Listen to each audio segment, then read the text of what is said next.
Mga minamahal na mga kapamilya, kapuso, kapatid, basahin po natin na sinasabi po sa 1:3-16, ganito po ang mababasa.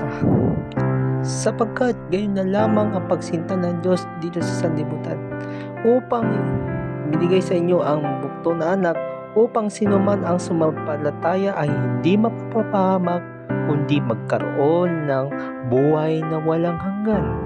Sang-ayon po sa 1:3-16, sapagkat yun na ang pag-ibig ng Panginoon sa atin. Kung tayo ay binautismuhan, ang ating tanggapin, ang ating katotohanan, liwanag ng may sinasabi sa atin ng Diyos, buhay na walang hanggan. Kung tayo ay mayroong pag-ibig at tanggapin si Kristo na ang tagapagligtas sa ating mga kasalatan, upang tubusin sa ating mga kamalian natin, kung ano mga alinlangan, ang Diyos mismo ang magbabago sa pamamagitan ng karunungan. Pagpapalain po kayo ng Panginoon sa mga oras na ito.